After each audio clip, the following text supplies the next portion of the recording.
दर्शकबिन नमस्कार। कार्यक्रम इस्यु अफ द डेमा म सुजन चालिसे यहाँहरूलाई हार्दिक स्वागत गर्दछु। दर्शकबिन आजको इस्यु अफ द डे हामीले नेकपा एमाले आयोजना गरेको यो दशैं तिहार छठ पर्व लगायत अन्य नेपालीहरूको सांस्कृतिक पर्वको अवसरमा आयोजना गरेको आज शुभकामना आदान प्रदान र चियापान कार्यक्रममा नेकपा एमालेको केन्द्रीय कार्यालय चियासलबाट प्रस्तुत गरिरहेका छौँ। यहाँ पृष्ठभूमिमा यहाँहरूले देख्न सक्नुहुनेछ बाक्लो रूपमा नेकपा एमालेका नेता कार्यकर्ताहरूको उपस्थिति र त्यसगरी अन्य दलका शीर्ष राजनीतिक नेता कार्यकर्ताहरूको पनि उपस्थिति यहाँ रहेको अवस्था छ। नेकपा एमाले विक्रम सम्वत 2051 सालबाट जब नेकपा एमालेका अध्यक्ष मनमोहन अधिकारी हुनुहुन्थ्यो तबबाट विभिन्न सांस्कृतिक पर्वहरूको अवसरमा यो शुभकामना आदान प्रदान र चियापान कार्यक्रम आयोजना गर्ने गरेको छ। एमाले मात्र होइन, अन्य राजनीतिक दलहरूले पनि यस्ता किसिमका कार्यक्रमहरू आयोजना गर्ने गरेका छन्, विशेष गरी यो चाडपर्वको छेको पारेर। आजको कार्यक्रममा नेकपा एमालेको यो चियापान कार्यक्रममा देखिएका दृश्यहरू र नेकपा एमालेको अहिले राष्ट्रिय राजनीतिमा अवस्थिति र हैसियत के छ र अन्य राजनीतिक विषयवस्तु र वातावरणको विषयमा कुराकानी गर्नेछौँ। नेकपा एमालेका शीर्ष नेताहरूसँग, नेकपा एमालेका कार्यकर्ताहरूसँग यो पार्टीको अहिलेको राष्ट्रिय राजनीतिमा अवस्था के छ र भर्खरै मात्र संयुक्त राष्ट्रसङ्घका महासचिव एन्टोनियो गुटेरस नेपालको भ्रमण, आधिकारिक भ्रमण, औपचारिक भ्रमण सकेर विदेश फर्कनु भएको छ। उहाँको बसाइको बारेमा पनि नेकपा एमाले विशेष गरी यो टिआरसी विधेयक र शान्ति प्रक्रियालाई टुङ्गोमा पुर्याउने विषयमा कसरी सरकारसँग समन्वयको अवस्था रह्यो रहेन र प्रधानमन्त्री पुष्पकमल दाहाल प्रचण्डले भन्नुभए जस्तो के नेकपा एमाले साँच्चीकै शान्ति प्रक्रिया टुङ्गोमा पुर्याउने काममा नेपालका राजनीतिक दलहरू एक ठाउँमा उभिएका छैनन् भन्ने सन्देश दिएको हो यो विषय र विशेष गरी कोशी प्रदेशमा रहेको राजनीतिक वातावरण, त्यसले केन्द्रमा कस्तो राजनीतिक माहौल निम्त्याउँछ र त्यसको असर केन्द्रमा कस्तो पर्छ, यिनै समग्र विषयवस्तुहरूमा आजको कार्यक्रम प्रस्तुत गर्नेछौँ नेकपा एमालेको केन्द्रीय पार्टी कार्यालय चियासलबाट।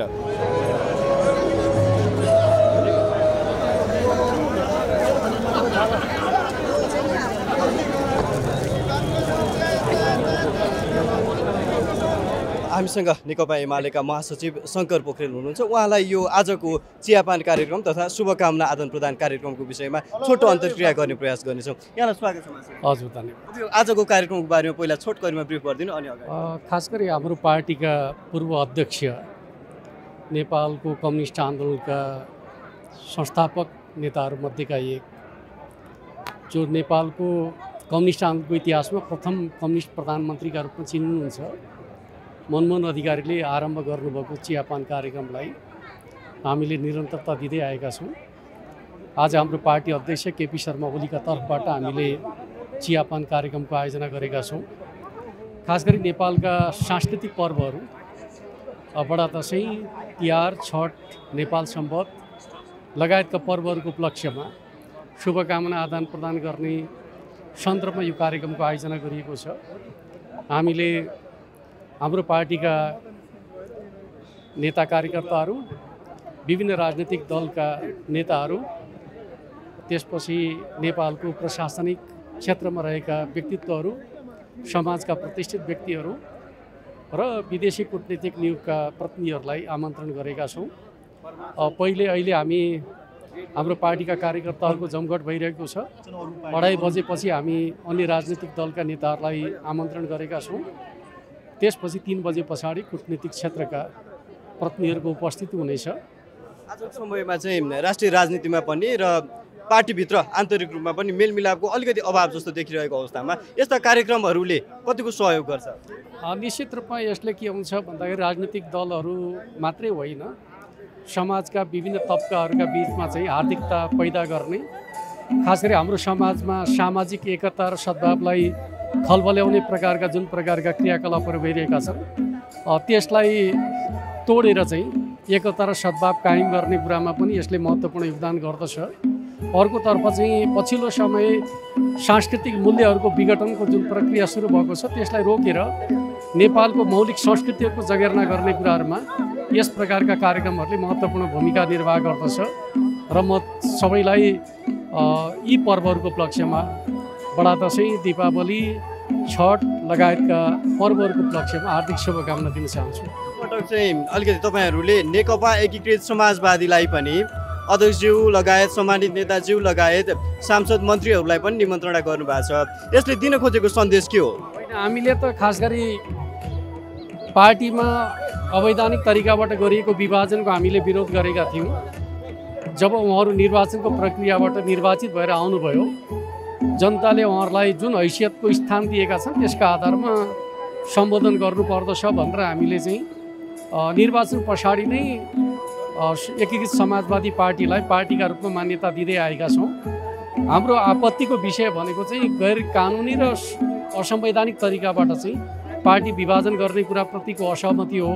राजनीतिक दल खोल्न पाउने कुराप्रतिको हाम्रो असहमति होइन। टुटफुटको खेल धेरै भयो, अब मिलेर जाउँ भन्ने आह्वान पनि हो तपाईँहरूको? होइन, हामी त नेपालका सन्दर्भमा कुरा गर्दाखेरि राजनीतिक दलहरू चाहिँ धेरै राजनीतिक दलहरू हुँदाखेरि अस्थिरता भयो। अब थोरै राजनीतिक दलहरू, बलिया राजनीतिक दलहरूको आवश्यकता छ र नेकपा एमालेलाई हामी बलियो राष्ट्रिय शक्तिका रूपमा स्थापित गर्न चाहन्छौँ। जसरी बडा दसैँलाई हामी शक्तिको उपासनाको पर्वका रूपमा लिने गर्दछौँ, मुलुकका लागि बलियो राष्ट्रिय शक्तिको आवश्यकता छ। त्यस अर्थमा नेकपा एमालेलाई बलियो राष्ट्रिय शक्तिको रूपमा स्थापित गरिकन मुलुकमा राजनीतिक स्थायित्व कायम गर्ने, विकास र समृद्धिको नेतृत्व गर्ने नेकपा एमालेको जे चाहना छ त्यो चाहना पुरा गर्नका लागि राजनीतिक ध्रुवीकरण अपरिहार्य छ। र हामीले पछिल्लो समय के भनेका छौँ भन्दाखेरि अब नेताहरूका बिचको एकता चाहिँ सफल हुन सकेन। कार्यकर्ताहरूका मन जोड्नु पर्दछ। जुनसुकै पार्टीमा रहेका इमान्दार कार्यकर्ताहरूलाई नेकपा एमालेको नेतृत्वमा राष्ट्र निर्माणका लागि जोड्नु पर्दछ भन्ने हाम्रो पार्टीको मान्यता रहेको छ र हामी त्यही हिसाबले आह्वान पनि गरिरहेका छौँ। तर यति बेलाको सन्दर्भ चियापानको सन्दर्भ भनेको मूलत हामी चाहिँ राजनीतिक दलहरूका बिचमा मुलुकको विकास र समृद्धिका प्रश्नमा, सांस्कृतिक एकता र सद्भावका परिप्रेक्ष्यमा यो चियापान कार्यक्रमको आयोजना गरेको छ। अन्तिममा एउटा विषय सोध्छु। संयुक्त राष्ट्रसङ्घका महासचिव एन्टोनियो गुटेरस आज फर्किनु भएको छ नेपालबाट। उहाँको नेपाल बसाइका क्रममा विशेष गरी टिआरसी विधेयक र शान्ति प्रक्रियालाई टुङ्गोमा पुर्याउने विषयमा नेकपा एमालेको भूमिका, एउटा घरभित्रको मेलमिलापको भूमिकालाई एमाले बाहिरी व्यक्तिको सामु उजागर गर्यो भन्ने आरोप नेकपा माओवादी केन्द्रका अध्यक्ष प्रधानमन्त्रीले लगाउनु भएको छ। टिआरसीमा तपाईँहरूको अहिलेको अडान के हो? वास्तवमा संयुक्त राष्ट्रसङ्घका महासचिवको सरोकार र नेकपा एमालेको सरोकारमा एक प्रकारले भन्दै हो भने सहमति छ। हामीले जे कुरा भन्दै आइरहेका छौँ, संयुक्त राष्ट्रका महासचिवले पनि त्यही कुरामा जोड दिनुभएको छ। सङ्क्रमणकालीन न्यायको अर्थ भनेको पीडितहरूलाई केन्द्रबिन्दुमा राखेर चाहिँ गर्नुपर्दछ भन्ने संयुक्त राष्ट्रका महासचिवले जे भन्नुभएको छ, हामीले पनि त्यही कुरा गर्दै आएका छौँ। हाम्रो पनि मान्यता के हो त भन्दाखेरि पीडितलाई उपेक्षा गरिकन गरिने सङ्क्रमणकालीन न्यायको कुनै अर्थ हुन सक्दैन। अर्कोतर्फ हिंसालाई ग्लोरिफाई गर्ने खालको कुराले शान्ति स्थापना प्रक्रियाको महत्त्वलाई कमजोर बनाउँदछ। त्यस अर्थमा नेपालका सन्दर्भमा हामीले 12 बुँदे सहमतिका माध्यमबाट शान्तिको पक्षमा जे भूमिका निर्वाह गरेका छौँ, अहिलेको सरकारले त्यो चिजलाई महत्त्व दिन सक्नुपर्दछ। नेपालका सन्दर्भमा यदि हामी उत्सवका रूपमा मनाउने हो भने शान्ति सम्झौताको दिनलाई मनाउन सकिन्छ, गणतन्त्र स्थापना भएको दिनलाई मनाउन सकिन्छ, संविधान सभाबाट संविधान जारी भएको दिनलाई मनाउन सकिन्छ। तर हिंसा सुरु भएको दिनलाई उत्सवका रूपमा मनाउने खालको कुरा, दिवसका रूपमा मनाउने खालको कुरा उचित होइन भन्ने हाम्रो पार्टीको मान्यता हो। यसले शान्ति प्रक्रियाका सन्दर्भमा सहयोग नै पुर्याउँछ, असहयोग गर्दैन। टिआरसीलाई एमाले अब यो संसदमा पनि छ अहिले टिआरसी विधेयक, यसलाई पारित गराउन एमाले साथ दिन्छ कि दिँदैन? अन्तिममा छोटकरी सङ्क्रमणकालीन न्यायका सन्दर्भमा पीडित पक्षलाई केन्द्रबिन्दुमा राखेर न्याय निरूपणको दृष्टिकोणले आउने सङ्क्रमणकालीन विधेयकहरूका सन्दर्भका बारेमा हाम्रो साथ रहन्छ। तर पीडकहरूलाई उन्मुक्ति दिने हिसाबले कुनै प्रकारका प्रोभिजनहरू राखिन्छ भने त्यसप्रति हाम्रो असहमति रहन्छ।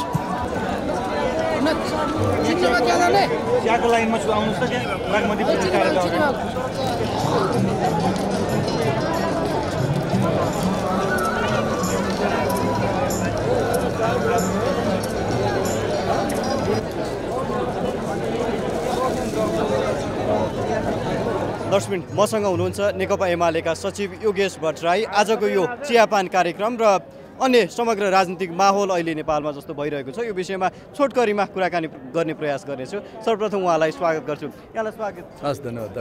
अब आजको यो चियापान कार्यक्रमको सन्देश छोटोमा के हो भन्नुहोस्, अनि अरू विषयमा जाउँ। अब यो चियापान हामीले हाम्रो पार्टीका तत्कालीन अध्यक्ष मनमोहन अधिकारी कमरेडबाट सुरु भएको हो र लगातार त्यसपछिका पार्टी प्रमुखहरूले गर्दै आउनुभयो र अहिले हाम्रो पार्टी अध्यक्षले यो चियापानको निम्ति सबैलाई निमन्त्रणा दिनुभएको छ र यो चियापान मूलतः अब हाम्रो राष्ट्रिय चाडबाडहरू दसैँ, तिहार, छठ, नेपाल सम्वत लगायतका लोसार तमाम चाडबाडहरू छन्, ईद छ होइन, अनेक धर्मका हामी मानिसहरू छौँ, विभिन्न जात जातिका मानिसहरू छौँ, हाम्रा कतिपय अलग अलग चाडबाडहरू छन्, तर पनि हामी सबै मिलेर एकै ठाउँ बसेर मनाउँछौँ र यो चियापानले सिङ्गो नेपालको एउटा राष्ट्रिय एकताको सन्देश दिएको छ। तपाईँले देखिरहनु भएको छ, यहाँ एकदम हिमाली भेगका साथीहरू पनि हुनुहुन्छ, पहाडबाट आउनुभएको छ, मधेसबाट आउनुभएको छ, कङ्ग्रेसको साथीहरू आउनुहुन्छ, माओवादीको आउनुहुन्छ, एमाले त छँदैछ, मधेस केन्द्रित दलको नेताहरू आउनुहुन्छ, विदेशी कूटनीतिक नियोगका प्रतिनिधिहरू आउँछन्, कर्मचारीका विशिष्ट आउँछन्, सुरक्षा निकायका आउँछन्, उद्योगी, व्यवसायी, पत्रकार, सबै समाजका सबै तह र तबकाका समुदायको यो एउटा जमघट हो र यसमा शुभकामना आदान प्रदान गर्ने, सौहार्दता सम्प्रेषण गर्ने, एकता, सद्भाव, यसको सन्देश यही नै हो। राष्ट्रिय राजनीति र पार्टीभित्रकै राजनीतिमा पनि अहिले त्यति मिल्तीको अवस्था, बेमेलको अवस्था धेरै देखिन्छ मिल्तीको भन्दा पनि। यसमा पनि तपाईँहरूले अन्य दलहरूलाई पनि आमन्त्रणा गर्नुभएको छ, राष्ट्रिय राजनीतिमा पनि एकताको एउटा सन्देश जस्तो पनि हो यो होइन। नेपालको राजनीति गजबको छ। हामी ऐन मौकामा सबै राजनीतिक दल एक ठाउँ आउँछौँ जब मुलुकलाई सङ्कट पर्छ। 46 सालको आन्दोलनमा हामी सँगै आयौँ, 62-63 को आन्दोलनमा सँगै आयौँ, संविधान बनाउँदा हामी सँगै आयौँ। तर एउटा लोकतान्त्रिक व्यवस्था हुनुको नाताले, बहुदलीय प्रतिस्पर्धा भएको मुलुक हुनुको नाताले फेरि हाम्रा राजनीतिक दलहरूको बिचमा प्रतिस्पर्धा पनि छ। त्यसैले नेपालको राजनीतिमा प्रतिस्पर्धा छ भनेर हामी बोलचाल बन्द गर्ने होइन, अनि एकता छ भनेर प्रतिस्पर्धा भुल्ने, यो दुईटै कुरा चाहिँ हुँदैन। प्रतिस्पर्धा र एकता सहकार्य सँगसँगै जान्छ। अहिले पनि कतिपय इस्युमा हामी विभिन्न दलहरूसँग सहकार्य गर्छौँ, चुनावमा प्रतिस्पर्धा गर्छौँ, अरू बेला सहकार्य गर्छौँ। मुलुकका साझा समस्या छन्, अर्थतन्त्र सङ्कटमा छ, अरू कतिपय कुराहरू समस्यामा छ, राष्ट्रियता सङ्कटमा छ। यस्तो बेलामा हामी सबै फेरि राजनीतिक दलहरू एक ठाउँ आउनुपर्छ, कुराकानी गर्नुपर्छ र यो चियापानको एउटा उपलब्धि पनि त्यो हुन्छ। 2-2.5 वर्ष अगाडि नेकपा एमालेबाट विभाजित भएर बनेको नेकपा एकीकृत समाजवादीका नेताहरूलाई पनि आज यो कार्यक्रममा आह्वान गरिएको छ। योभन्दा अगाडि नेकपा एकीकृत समाजवादीलाई नेकपा एमालेले खासै पार्टीको पनि हैसियत दिने गरेको थिएन। आज चाहिँ उहाँहरूलाई आह्वान गर्नुको सन्देश के हो? अब नेकपा समाजवादी पनि संसदको एउटा दल भइसक्यो, वैधानिक प्रक्रियाबाट आइसक्यो, त्यसकारणले उहाँहरूसँग हामी त्यो वैधानिक सम्बन्धहरूकै हिसाबले व्यवहार हुन्छ। आजको चियापानमा पनि उहाँहरूलाई निम्ता छ, आउनुहुन्छ उहाँहरू पनि सबै। व्यक्तिगत रूपमा यहाँको चाहिँ कतिको हार्दिकता छ त्यो पार्टीप्रति? छ, चिया अब भेट्ने, नमस्कार गर्ने, कुराकानी गर्ने, के छ कसो छ, सन्छ बिसन्छ, राजनीतिक गफहरू सबैसँग हुन्छ नि। अब अर्को विषय नि, नेपालमा शान्ति प्रक्रियाको विषय। राष्ट्रसङ्घका महासचिव नेपाल आएर आज फर्किरहनु भएको छ, फर्किसक्नु भएको छ। उहाँ नेपालमा बस्दाखेरि नेकपा एमाले र नेकपा माओवादी केन्द्र अथवा अन्य राजनीतिक दलहरूप्रति शान्ति प्रक्रियामा जुन एउटा वातावरण रहिआएको छ, त्यो वातावरण राष्ट्रसङ्घका महासचिवसँग खोल्यो नेकपा एमाले। आन्तरिक सहमति अथवा आन्तरिक एउटा अन्डरस्ट्यान्डिङको इन्भाइरोमेन्टलाई हामी चाहिँ एक ठाउँमा छैनौँ है भन्ने विषय बाहिर ल्यायो भन्ने गुनासो प्रधानमन्त्री पुष्पकमल दाहाल प्रचण्डको छ। यसमा के प्रधानमन्त्रीले किन विवादास्पद कुरा सार्वजनिक ढङ्गले गर्नुभयो उहाँको तर्फबाट हामीलाई अचम्म लागेको छ। प्रधानमन्त्रीले त सबैलाई मिलाउनु पर्ने हो, उहाँ आफै झगडामा उत्रिनुभयो, त्यसमा पनि संयुक्त राष्ट्रसङ्घको महासचिवलाई को नाम लिएर उहाँले जुन खालको बाहिर नेकपा एमालेको बारेमा टिप्पणी गर्नुभयो त्यो निन्दनीय कुरा हो। प्रधानमन्त्रीले त्यो गर्ने कुरा होइन। हाम्रो कुराहरू के हो त्यो यथार्थ उहाँलाई बताउने हो संयुक्त राष्ट्रसङ्घका महासचिवजीलाई। र हामीले हाम्रो पार्टी अध्यक्षले भेट्दाखेरि शान्ति प्रक्रियाका जटिलताहरू के हुन् भनेर उहाँले बताइदिनु भएको छ, अध्यक्षले बताउनु भएको छ। विशेष गरी हाम्रो भनाइ के थियो भने सत्तारूढ दल र त्यसमा पनि माओवादी केन्द्र, त्यसमा पनि अध्यक्ष प्रचण्ड, प्रधानमन्त्री नै यो शान्ति प्रक्रियालाई एउटा तार्किक निष्कर्षमा पुर्याउने कुरामा त्यति सक्रिय देखिनु भएन। उहाँको सक्रियता जति हुनुपर्थ्यो प्रधानमन्त्रीको नाताले एउटा राष्ट्रिय सहमति बनाउने, विधेयकहरू संसदमा ल्याएका छन् त्यसलाई पास गर्ने, अगाडि बढाउने होइन। 2-2वटा आयोग छन्, त्यो आयोगको म्याद सिद्धिराखेको छ, त्यहाँ पदाधिकारी विहीन छ। सत्यनिरूपण तथा मेलमिलाप र बेपत्ता छानबिन आयोग, त्यस सम्बन्धी सङ्क्रमणकालीन न्याय सम्बन्धी विधेयकहरू संसदमा त्यसै एउटा लठीबद्ध अवस्थामा छन्। यी कुराहरू हामीले संयुक्त राष्ट्रसङ्घका महासचिवजीलाई अवगत गराएका हौँ। र किन पनि गराएका हौँ भने नेपालको शान्ति प्रक्रियाको प्रारम्भिक चरणमा संयुक्त राष्ट्रसङ्घ अनमिनको हिसाबले नेपालमा थियो। त्यसकारणले उहाँहरूलाई नेपालको यथार्थ स्थिति के हो त्यो जानकारी दिनुपर्थ्यो, हामीले दिएका हौँ। शान्ति प्रक्रियालाई टुङ्गोमा पुर्याउने विषयमा सरकारको मोडल भनौँ अथवा टिआरसी विधेयक मार्फत टुङ्गोमा पुर्याउने त्यो कसरत सरकारले गरिरहेछ, त्यसमा हुबहु चाहिँ नेकपा एमाले सरकारसँग छैन भन्ने सन्देश हो तपाईँहरू? होइन, सरकारले जे भन्यो त्यो हामी किन मान्छौँ त? हामी त प्रतिपक्षी दल हो नि, प्रतिपक्षी पनि हौँ, साथै शान्ति प्रक्रियालाई एकपक्षीय ढङ्गले हेर्नुहुन्न भन्ने हाम्रो कुरा हो होइन। शान्ति प्रक्रियाको सन्दर्भमा माओवादी मात्रै पीडित त होइन, माओवादीका कारणले अरू पीडित छन्। हाम्रो चाहिँ नेपाली सेना, प्रहरी, सुरक्षाकर्मीका थुप्रै जवान अधिकृतहरूको हत्या भएको छ, सर्वसाधारण मान्छेको हत्या भएको छ, एमालेका 400-500 मान्छेको हत्या भएको छ, काङ्ग्रेसका मान्छेको हत्या भएको छ होइन, माओवादी पनि भएको छ। भनेपछि शान्ति प्रक्रिया भनेको माओवादीलाई प्रोत्साहन गर्ने कुरा मात्रै होइन। शान्ति प्रक्रिया भनेको हिजोको माओवादीको द्वन्द्वको कारणले र राज्यले त्यसको प्रतिरोध गर्दाखेरि उत्पन्न परिस्थितिलाई हल गर्ने कुरा हो। त्यसैले यो एकपक्षीय ढङ्गले प्रचण्डजी एकपक्षीय ढङ्गले जान खोज्नु भएको छ। हामी यसलाई एउटा राष्ट्रिय समस्याको हिसाबले हल गरौँ। भोलि फेरि कुनै सुरक्षा अङ्गको यसमा चित्त बुझेन भने के हुन्छ, कुनै अन्तर्राष्ट्रिय समुदायले यसमा चित्त बुझाएन भने के हुन्छ, त्यसको जवाफदेही त प्रचण्डले लिनुहुन्छ। एमालेलाई जे कुरामा चित्त नबुझेको छ नि त्यो विषयहरू चाहिँ संसदीय उपसमितिमा र त्यसपछि संसदीय समितिमा तपाईँहरूले त्यो टिआरसीको संशोधित ड्राफ्टमा यो विषयहरू उल्लेख भइसकेको छ होइन? त्यसमा प्रश्न राखेका छौँ। हाम्रो भनाइ के हो भने पीडितहरूले न्याय पाउनुपर्छ, क्षतिपूर्ति पाउनुपर्छ, पुनर्स्थापना हुनुपर्छ, परिपूरण हुनुपर्छ, पीडकहरू दण्डित हुनुपर्छ र गम्भीर मानव अधिकारका उल्लङ्घनका विषयमा उन्मुक्ति हुनुहुँदैन। प्रचण्डजी माओवादी उन्मुक्ति खोजिरहेका छन्, गम्भीर यो मानव अधिकारका विषयमा, उल्लङ्घनका विषयमा उहाँ उन्मुक्ति खोज्नु भएको छ, हामीले उन्मुक्ति खोज्छौँ होइन। त्यस समितिमा हामीले छलफल गरेका छौँ, समितिमा हाम्रो प्रश्न हामीले राखेका छौँ। अर्को विषय, अब कोसीको कारणले केन्द्रको सरकारमा पनि कोसीको जे हावा छ त्यसको चिसो चाहिँ केन्द्र सरकारमा पनि लाग्छ भन्छन् नि, तपाईँहरूले प्रयास गरिरहनु भएको हो सरकार परिवर्तन गर्ने? हामीले केही पनि प्रयास गरेका छैनौँ। अब कोसी नेपालको एउटा ठुलो नदी हो, अब त्यसको बहाव कहाँसम्म पुग्छ हेरौँ न। हामीले कोसिस गरेका छैनौँ। अहिले हामीले त प्रयास गरेका छैनौँ। अब काङ्ग्रेसले प्रतिपक्षमा रहिसकेपछि सत्ता प्राप्तिको लागि अल्टिमेट कसरत त होइन, काङ्ग्रेस अब कुन दिनसम्म माओवादीसँग बस्छ हेर्छौँ हामी। आएपछि अनि कोसीको बाढीले काङ्ग्रेसलाई बगाइदियो भने के गर्नु, बगाउनु पनि सक्छ।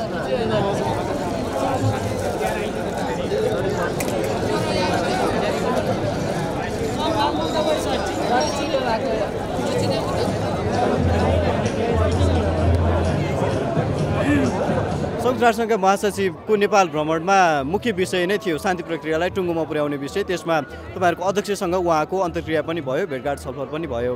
टिआरसीमा नेकपा एमाले अहिले पनि किन अड्डी राखिराखेको हो आफ्नो? नेकपा एमाले टिआरसी विधेयकको बारेमा कहीँ अड्डी राखेको छैन, हाम्रो कुनै अड्यान पनि छैन।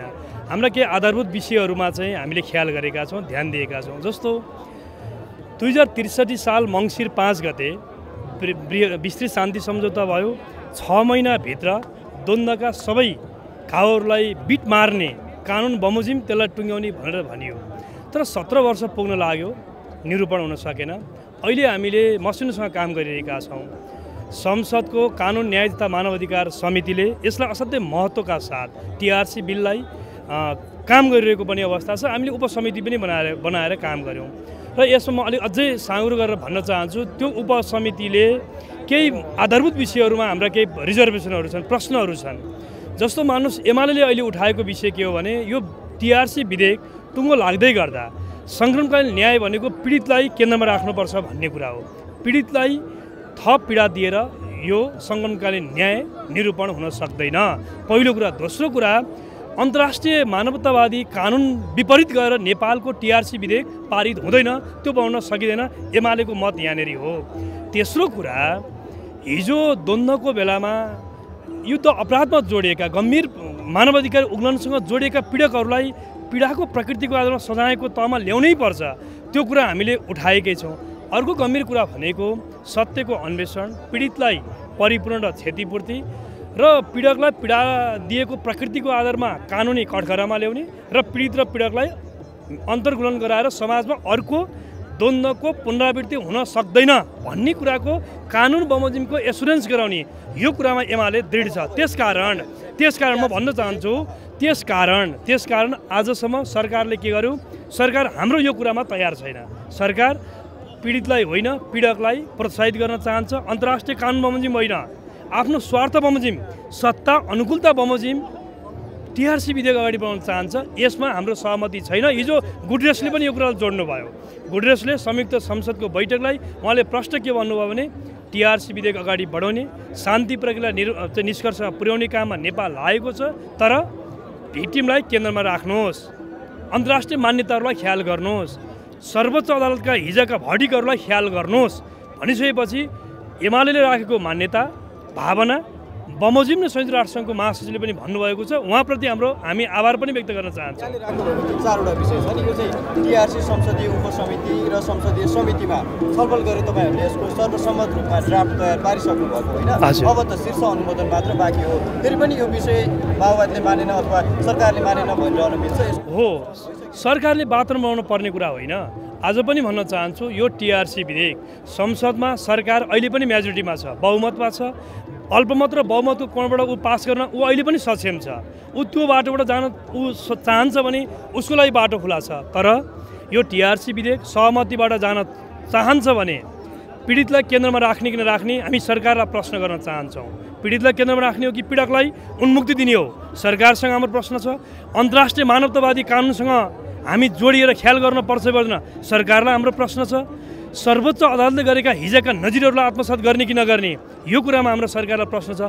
अनि सरकार यसमा तयार किन नहुने? सरकार त आज हिंसालाई बढुवा दिइरहेको छ, हिंसालाई प्रोत्साहित गरिरहेको छ। सङ्गमकालीन न्यायलाई टुङ्ग्याउनका लागि गम्भीर मानवाधिकार उल्लङ्घनका घटनामा जोडिएका अपराधीहरूलाई दिन दहाडै राजनीतिक संरक्षणमा जेलमुक्त गर्ने अगाडि बढेर यो विषयबाट अगाडि बढेर यी विषयहरूमा त्यो टिआरसीको संशोधित ड्राफ्टमा यो विषयहरू उल्लेख भइसकेको होइन भन्ने मेरो प्रश्न। हामी संशोधित विधेयकमा कतिपय विषयहरू हामी साँगुरो बनाउँदै आयौँ। मूलतः 4-5वटा विषयमा हाम्रो अहिलेसम्म पनि प्रश्न छ, सरकार मान्न तयार छैन। जस्तो क्रस फायरिङ मार्फत भएको मृत्युभन्दा बाहेक अरू सबै प्रकृतिका हत्या हुन्, तर सरकार यहीँनिर तयार छैन। सबै हत्यालाई गम्भीर मानवाधिकार उल्लङ्घनको त्यो श्रेणीमा राख्न तयार छैन। यहीँनिर प्रश्न छ, सरकार किन तयार छैन? हिजो युद्धकालमा तपाईँ मान्नुहोस् नमान्नुहोस्, युद्धकालमा सशस्त्र युद्धको बेलामा बाल सेनाको प्रयोग भयो। बाल सेनाको विषय अन्तर्राष्ट्रिय क्षेत्राधिकारको पनि विषय बनेको छ। अन्तर्राष्ट्रिय विभिन्न इन्स्टिट्युसनहरू त्यो इस्यु जोडिएको छ, नेपालको कोर्टमा पनि मुद्दा परेको छ। तर यो हामीले बनाउने टिआरसी बिलले त्यो हिजो सशस्त्र द्वन्द्वमा सहभागी भएको बाल सेनाको बारेमा काहीँ न काहीँ हामी बोल्नु पर्दैन? नबोल्ने हो भने उनीहरूलाई न्यायको तहमा कसरी ल्याउन सक्छौँ, क्षतिपूर्ति कसरी दिन सक्छौँ, परिपूर्णको तहमा कसरी ल्याउन सक्छौँ? यहीँनिर सरकार तयार छैन। एमाले र सरकारको बिचमा त्यो सहमति कहिलेसम्म बन्छ? यो टिआरसी विधेयक टुङ्गोमा पुग्न हामीले अझ कति समय कुर्नुपर्ने? हामी बाधक होइनौँ, सरकार सहमतिको बाधक भयो।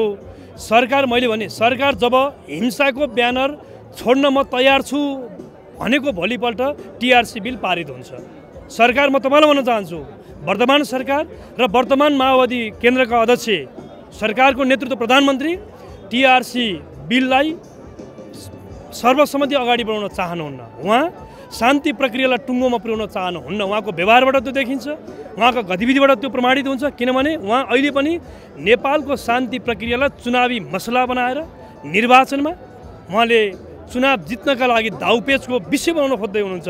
त्यो आजको व्यवहारबाट देखाउँदै हुनुहुन्छ। जस्तो मान्नुहोस् तपाईँ एउटा घटना, आज 2052 साल फागुन 1 गते सशस्त्र युद्ध प्रारम्भ गरेको दिन उहाँहरूको लागि, नेकपा माओवादी केन्द्रको लागि गौरवको दिन हुनसक्छ। दीपावली गर्नुहोस्, हर्ष उल्लासका साथ उहाँले मनाउन सक्नुहुन्छ। तर त्यही दिन कतिपय मानिसको लागि कालो दिन हो। कतिपय मानिसको छोरा मारिएको छ, बाबामा टुरो बनाइएको छ, खुट्टा हात काटिएको छ, जीवनभर अपाङ्ग भएर बस्नु परेको छ। कसैका लागि कालो दिन भएको दिनलाई माओवादीले अब कस्तो रह्यो भने प्रधानमन्त्री पुष्पकमल दाहाल प्रचण्ड र नेकपा एमालेका अध्यक्ष केपी शर्मा ओली उठेर साउनभन्दा अघिल्लो दिन पनि एउटा वार्तामा बस्नु भएको थियो। अन्डरस्ट्यान्डिङ बनेको छ भन्ने विषय बाहिरिएको थियो र जब वार्ता भयो महासचिवसँग, एमाले अध्यक्ष ओलीको वार्ता भयो, तपाईँहरूको टोली थियो एउटा, उहाँसँग वार्ता भइसकेपछि बाहिर जुन कुराहरू बाहिरियो, नेकपा एमाले हामी बीच एकता छैन भन्ने सन्देश दियो बाहिरी तहमा भनेर हिजो बेलुका प्रधानमन्त्रीले गुनासो गर्नुभएको छ। यसलाई कसरी लिनुहुन्छ?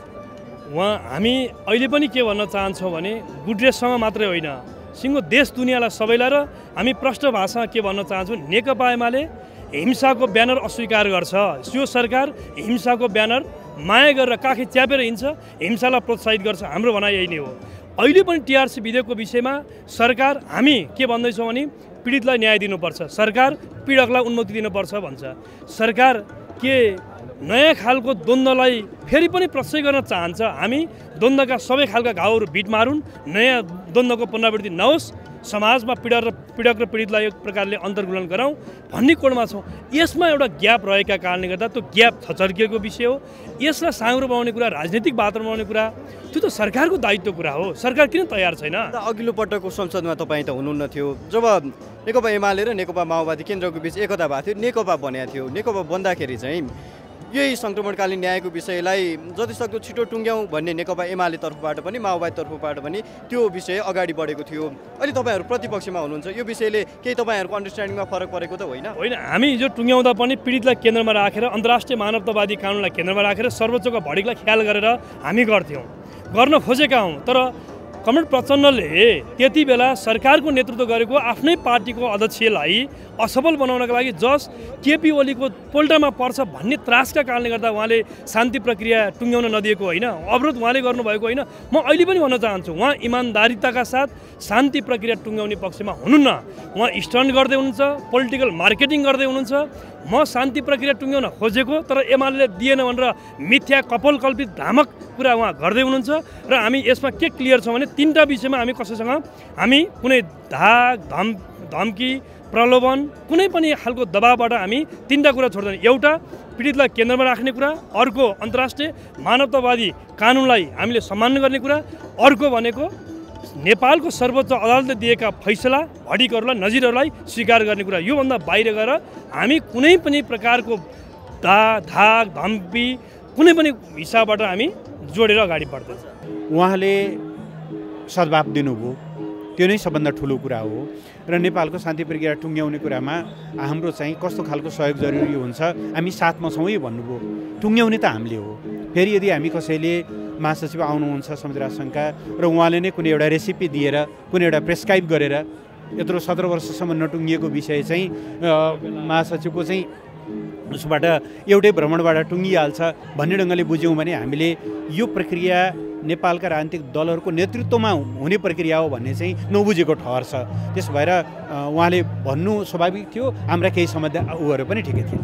दर्शकबिन मसँग नेकपा एमालेका नेता विशाल भट्टराई हुनुहुन्छ। उहाँसँग आज यो नेकपा एमालेको चियापान कार्यक्रम र समग्र नेपाली राजनीतिका विषयमा पनि छोटकरीमा चर्चा गर्ने प्रयास गर्नेछु। यहाँलाई स्वागत छ विशाल भट्टराई। धन्यवाद। अब आजको यो तपाईँहरूको दसैँ तिहार छठ लगायतका विभिन्न सांस्कृतिक पर्वहरूको अवसरमा शुभकामना कार्यक्रम यो चियापान कार्यक्रम राख्नु भएको छ। हरेक वर्ष यो अर्गनाइज गर्दै आउनु भएको छ। यसको विषयमा छोटो कुराकानी गरौँ अनि अरू विषयमा लाउँला। यो विषयको नेपाल कम्युनिस्ट पार्टी एमाले एउटा लामो राजनीतिक इतिहास भएको पार्टी र पार्टी स्थापना कालदेखि अहिलेसम्म चाहिँ अनवरत रूपमा नेपाली समाजको उन्नयनका लागि, नेपाली समाजको परिवर्तनका लागि मेहनतपूर्वक लागिरहेको पार्टी हो।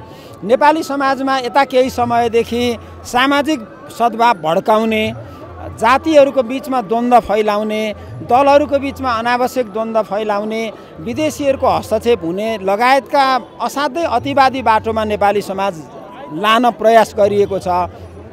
केही पुनरुत्थानवादी शक्तिहरू फेरि पुरानै शक्तिलाई नेपाली शासनमा फर्काउने दुष्प्रयास पनि गरिँदैछ र मूलधारका पार्टीहरूलाई एक हिसाबले भन्दाखेरि मूल नेतृत्वलाई प्रहार गर्ने दुष्प्रयास गरिँदैछ। यस्तो बेलामा नेकपा एमाले सामाजिक सद्भावको विकास गर्न, हामी बिचका अनावश्यक द्वन्द्वहरूलाई अन्त्य गरेर मेलमिलापको वातावरण सिर्जना गर्न र मुलुकलाई सही बाटोमा लान प्रयास गर्नका लागि एमाले अथक मेहनत गरेको छ। त्यसैको सिलसिलामा आज हामीले चियापान समारोह आयोजना गरेका छौँ। तपाईँले भन्नुभयो जस्तो केही महत्त्वपूर्ण सांस्कृतिक पर्वहरू अहिले निकट विगतमा दसैँ सकियो र निकट भविष्यमा हाम्रा केही महत्त्वपूर्ण चाडहरू लोसार, तिहार, छठ, नेपाल सम्वत, उँधौली लगायतका केही चाडहरू निकट भविष्यमा आउँदैछन्। ती सबै चाडहरूको सन्दर्भमा एमाले चाहिँ 3 करोड नेपाली जनतालाई सद्भाव का लागि मित्रताका लागि हामीले यो चियापान समारोह आयोजना गरेका हौँ। अब राष्ट्रिय राजनीतितर्फ आउँ। राष्ट्रिय राजनीतिमा भर्खरै संयुक्त राष्ट्रसङ्घका महासचिव एन्टोनियो गुटेरस नेपालबाट फर्किनु भएको छ।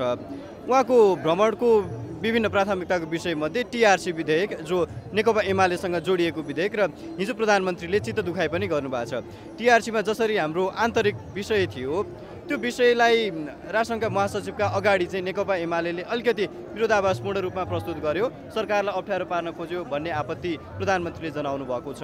यो टिआरसीको विषयमा नेकपा एमालेको धारणा अथवा अहिले नेकपा एमालेको प्रस्तुतिलाई यहाँले कसरी हेर्नु भएको छ? खास गरी भन्ने हो भने 52 सालबाट सुरु भएको हिंसात्मक द्वन्द्व जसले गर्दा 17,000 नेपाली नागरिकहरूले जीवन गुमाउनु पर्यो, धेरै अङ्गभङ्ग हुनु पर्यो, धेरैको सम्पत्ति लुटियो, एउटा असाधारण प्रकारको मुलुकले क्षति बेहोर्नु पर्यो।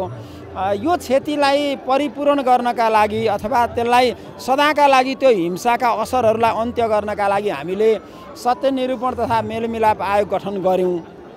तर वास्तवमा त्यो आयोगले काम गर्न सकेन। काम गर्न नसक्नुको मूल कारण भनेको चाहिँ हिंसामा संलग्न भएका दुईटा पक्षहरू, एउटा माओवादी पक्ष जसले हिंसाको सुरुवात गर्यो, अर्को पक्ष भनेको नेपाली काङ्ग्रेस जसले हिंसालाई राज्यको तर्फबाट प्रतिवाद गर्यो। अब दुईटै हिंसामा संलग्न शक्तिहरू चाहिँ यसलाई तार्किक निष्कर्षमा पुर्याउनका लागि यथोचित मेहनत गर्न सकेनन् उनीहरूले। त्यो मेहनत नगरेपछि यत्रो वर्षसम्म यो टाँगिएर बस्यो। वास्तवमा अहिले पनि हिंसामा संलग्न भएका चाहिँ त्यो दुईटा पक्षले शान्ति प्रक्रियालाई ठोस निष्कर्षमा पुर्याउने र हिंसाका असरहरूलाई सदाका लागि अन्त्य गर्ने काम गर्नुपर्थ्यो, त्यो अगुवाई गरिएन। अब राष्ट्रसङ्घको महासचिवको भ्रमण सकारात्मक छ। उहाँले मूलतः 3टा कुराहरू उठाउनु भएको छ, त्यसमा हाम्रो पनि समर्थन रहेको छ। तर अहिले पनि यसको साँचो भनेको प्रचण्डकै हातमा छ। उहाँ चाहिँ हिजो द्वन्द्वका बेला गम्भीर मानवता विरुद्धका कतिपय अपराधहरू भएका छन्, ती सबैलाई उहाँ ढाकछोप गर्न चाहनुहुन्छ। हामी त्यो चाहँदैनौँ। अन्तर्राष्ट्रिय अभ्यास पनि त्यस्तो छैन।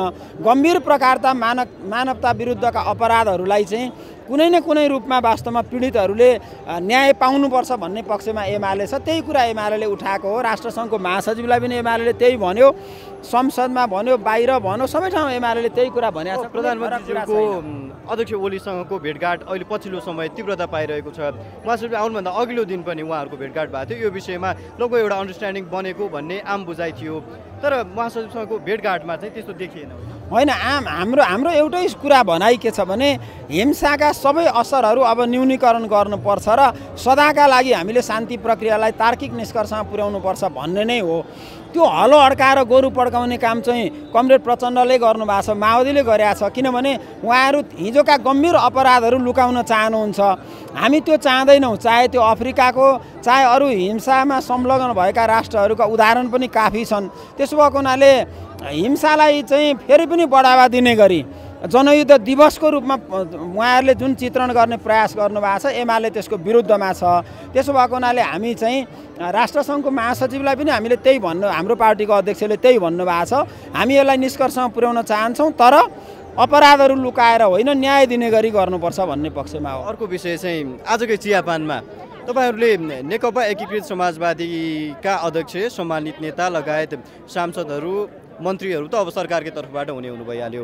तपाईँहरूको पार्टी विभाजन गरेर नयाँ पार्टी गठन गर्नुभएका उक्त नेताहरूलाई तपाईँहरूले आज यो चियापानमा बोलाएर के सन्देश दिन खोज्नु भएको हो? होइन, यो त एउटा सबैलाई सद्भाव दिने, सबैसँग चाहिँ सहकार्य गर्ने, मित्रता भाव बढाउने, सिङ्गो 3 करोड जनतालाई चाहिँ सामाजिक सद्भावको पक्षमा चाहिँ हाम्रा सांस्कृतिक पर्वहरूको पक्षमा उभ्याउने चाड हो। त्यस कारण यसमा हामीले कसैलाई भेदभाव गरेका छैनौँ। सबैका लागि यो खुल्ला नै छ। तपाईँहरूले पार्टी नै नगर्ने पार्टीलाई आज आह्वान गर्नुभएको छ। पार्टीको रूपमा भन्दा पनि उहाँहरूलाई हामीले व्यक्तिगत रूपमा हो। हामीले होइन, नेपाली जनताले इन्कार गरे माधव नेपालको पार्टीलाई। त 3% भोट पुगेन, सिट 10वटा जित्नु भएको छ।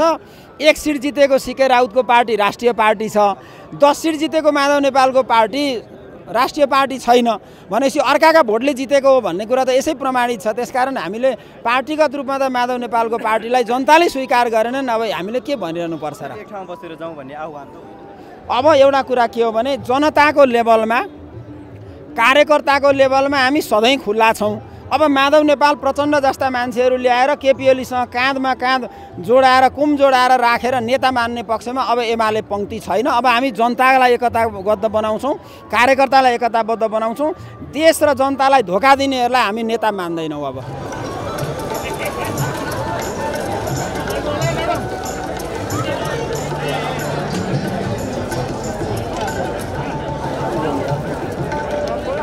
यो आजको कार्यक्रम, यो शुभकामना आदान प्रदान चियापान कार्यक्रम छन्, यसले के सन्देश दिन्छ, कसरी लिनुभएको छ यसलाई? यो भनेको हाम्रो जुन महान चाड दसैँ तिहार, मधेसको छठ, नेपाल सम्वत, यसको शुभकामना आदान प्रदान हो। यसले गर्दा एउटा विभिन्न पार्टीमा रहेका व्यक्तिहरूबीच एउटा सौहार्दपूर्ण वातावरणमा एउटा आत्मीयता बढ्ने चियापान समारोहले गर्दा एउटा खास गरेर त्यो शुभकामना आदान प्रदान हो। यसमा चाहिँ खास गरेर एउटा नजिकै बढ्ने, आत्मीयता बढ्ने, यसले गर्दा विभिन्न पार्टीहरूलाई एकताको सन्देश पनि जाने चियापान समारोह कार्यक्रमले। यसको मेन उद्देश्य भनेको शुभकामना आदान प्रदान र एउटा नजिकै ल्याउने पर्व, चाडपर्वले मानिसहरूलाई एक ठाउँ ल्याउने एउटा शुभकामना आदान प्रदान हो। र यो चाहिँ हामीले पहिला मनमोहन अधिकारीकै पालादेखि सुरुवात गरेको हो यो शुभकामना आदान प्रदान कार्यक्रम। यही हो। अहिले नेकपा एमालेको राष्ट्रिय राजनीतिमा एमाले कसरी अगाडि बढिरहेको छ, यसलाई यहाँले कसरी लिनुभएको छ, अन्य समग्र विषय? अब राष्ट्रिय राजनीतिमा नेकपा एमाले भनेको यो गठबन्धनको सरकार हो। निर्वाचनको परिणामले नेकपा एमाले सिंगल लड्दा सबभन्दा ठुलो पार्टी हो। प्राविधिक कारणले मात्रै दोस्रो हो। अहिलेको सरकारको तपाईँले अवस्था हेरिरहनु भएको छ। जुन 16 महिना शेरबहादेउपा र 9 झन्डै 10 महिना हुन लाग्यो प्रचण्डजीको सरकार, जसले व्यवस्थापिकामा एउटा मात्रै बिल पास गर्न सफल भएको छ, त्यो पनि 12 बजे राति 11 बजे राति। देशमा अत्यन्त महत्त्वपूर्ण विधेयकहरू छ जुन कालो सूचीमा नेपाललाई चेतावनी दिइसक्यो। तपाईले सम्पत्ति शुद्धिकरणको जुन छ ऐन, त्यो पास नगर्दा नेपाललाई चाहिँ अब ब्ल्याक लिस्टेड हुने अवस्था आयो। ब्ल्याक लिस्टेड भयो भने नेपाललाई तपाईलाई विभिन्न बैंकहरूले ऋण दिँदैन, त्यो अवस्था छ। त्यो बिल समेत हामीले पास गर्न सकेका छैन। एउटा सङ्घीय शिक्षा ऐन अहिले ल्याएर पेन्डिङ गरेको छ। निजामती ऐन पनि त्यत्तिकै राखिरहेको छ। सरकारले यसलाई ध्यान दिइरहेको छैन, जसले गर्दा स्थानीयता र प्रदेश ठिक ढङ्गले चलिरहेको छैन। यो सरकार भन्ने हो भने 9 महिनामा पूर्ण असफल रहेको छ। किनभने यो सरकारले व्यवस्थापिकाबाट एउटा ऐन मात्रै पास गर्न सकेको छ र न्यायपालिकाको पनि जुन ढङ्गले समयमै एउटा न्यायाधीशहरू नियुक्ति हुनुपर्थ्यो त्यो हुन सकेको छैन। यो सरकारकै कारणले हो। त्यस्तै अब कार्यपालिकाले पनि ठिक ढङ्गले महँगीले आकाश छुएको छ। 300 को जिरा 1200 पुगेको छ, थाहा छ तपाईँलाई। 400% बढेको छ र देश अर्थतन्त्रमा धाराशाही बनिरहेको छ। मेरो नाम मनोज पौडेल। कहाँबाट हुनुहुन्छ? म बारा, म नेकपा एमालेको मधेस प्रदेशको सचिव। नेकपा एमालेको आज यो शुभकामना आदान प्रदान चियापान कार्यक्रम छ नि, यसले कस्तो सन्देश दिन्छ भन्नुहोस् त? समग्र शीर्ष स्तरमा पनि, अब तल्लो तहमा पनि नेता कार्यकर्ताहरूलाई कस्तो सन्देश दिन्छ यसले? यो खास गरी हाम्रो पार्टीका तत्कालीन अध्यक्ष मनमोहन अधिकारीको पालादेखि निरन्तर चल्दै आएको कार्यक्रम हो। यो राजनीतिक रूपमा खास गरी कार्यकर्ताहरूको बिचमा एकअर्काको बिचमा शुभकामना आदान प्रदान गर्ने, साटासाट गर्ने, एकअर्काको बिचमा सौहार्दपूर्ण वातावरणमा लैजाने र खास गरी यो राजनीतिक दलहरूको बिचमा पनि एक खालको राम्रो वातावरण बनोस् भन्ने उद्देश्यका साथ यो कार्यक्रम चाहिँ भएको छ। यो कार्यक्रमले दलहरूको बिचमा एउटा राम्रो वातावरण सिर्जना पनि गर्छ। तर दुर्भाग्यको कुरा के हो भने जो अहिले गठबन्धन बनाएर सरकारमा छन् उनीहरूले जनताको पक्षमा काम गर्न सकिरहेका छैनन्, देशको पक्षमा काम गर्न सकिरहेका छैनन्। आज लाखौँ युवाहरू विदेशी नै क्रम बढ्दै गइरहेको छ, तर उनीहरूलाई चाहिँ कसरी नेपालमै राख्न सकिन्छ भनेर त्योतर्फ ध्यान गइरहेको छैन। मन्दी बढेको छ, आर्थिक मन्दीले देश जर्जर भइरहेको छ। कुनै पनि ठाउँमा तपाईँ जानुहोस् अहिले व्यवसायहरू चाहिँ धाराशाही बन्दै गइरहेका छन्, सटरहरू बन्द भइरहेका छन्, युवाहरू विदेशी नै क्रम जारी रहेको छ। कुनै क्षेत्रमा यो सरकार सफल भइरहेको छैन। र खास गरी हामीले भन्नुपर्दा के भन्छौँ भने यस्तो खालको कार्यक्रमले चाहिँ उनीहरूको सद्बुद्धि पलाओस्, उनीहरूलाई चाहिँ राम्रो काम गर्नको लागि चाहिँ प्रेरणा मिलोस् भन्ने चाहिँ हाम्रो धन्यवाद छ। मेरो नाम चन्देश्वर मण्डल हो। घर चाहिँ सिराहा जिल्ला गाउँपालिका 8 वार्ड नम्बर 4 मा पर्छ। हालै मध्य प्रदेशको निर्वाचनमा हामीले सर्वसम्मत रूपमा मध्य प्रदेशमा प्रदेश कमिटीलाई निर्वाचित गरेका छौँ। त्यसमा म अध्यक्षमा निर्वाचित यो नेकपा एमाले केन्द्रले यो शुभकामना आदान प्रदान कार्यक्रम गरेको छ, एउटा चियापान कार्यक्रमको आयोजना गरेको छ यो चाडबाडको बिचमा। यसलाई कसरी लिनुभएको छ तपाईँहरूले? यो हामीले सुरुदेखि नै त्यो केन्द्रबाट पनि र हामीले प्रत्येक जिल्लामा पालिकामा पनि कार्यकर्ताको बिचमा र अन्य पार्टीहरूलाई पनि आमन्त्रित गरेर यो अहिले बितेको विजयादशमी, आउने शुभ दीपावली, छठ, नेपाल सम्वत सबैको एउटा शुभकामना दिएर आत्मीयता चाहिँ बढाउने, निकटता बढाउने त्यो हिसाबले हामीले गर्दै आएका छौँ। यसलाई हामीले पालिकासम्म हाम्रो एमाले आयोजना गर्दै आएको छ र अहिले त्यो ठाउँ पनि सञ्चालित छ। पार्टीले केन्द्रमा चाहिँ अन्य राजनीतिक दलहरूलाई पनि आमन्त्रणा गरेको छ। 2 वर्ष अगाडि एमालेबाट विभाजित भएर गएको नेकपा एकीकृत समाजवादी पार्टीका नेताहरूलाई पनि आह्वान गरेको छ। यसलाई चाहिँ कसरी लिनुहुन्छ तपाईँले? हामीले मात्रै नेपाल कम्युनिस्ट पार्टी समाजवादीलाई होइन, हामी सबैलाई नेपालको परिप्रेक्ष्यमा अहिले जुन नेपालको अवस्था छ त्यो अवस्थालाई हेर्दाखेरि सबैलाई एकजुट भएर हामीले जबसम्म लाग्यो भने अहिले देश तल जुन खस्कदो अवस्था छ त्यसलाई हामी माथि उठाउन हामीलाई गाह्रो पर्छ। त्यसैले हामी सबैलाई यसमा सहयोग गरेर समेट्ने हामी प्रयास गर्छौँ। दर्शकबिन, आजको इस्यु अफ द डे कार्यक्रममा नेकपा एमालेको शुभकामना आदान प्रदान तथा चियापान कार्यक्रममा देखेका पृष्ठभूमिहरू यहाँलाई देखायौँ र यो पृष्ठभूमिको नेता कार्यकर्ताहरूको उपस्थिति लगायत नेकपा एमालेका नेताहरूसँग अन्तर्क्रिया पनि गऱ्यौँ। आजको लागि कार्यक्रमको समय सकिएको छ। क्यामेरामा महेश्वर केसीका साथमा म सुजन चालिसे कार्यक्रमबाट बिदा चाहन्छु। न्युज 24 टेलिभिजन हेर्दै गर्नुहोला। नमस्कार।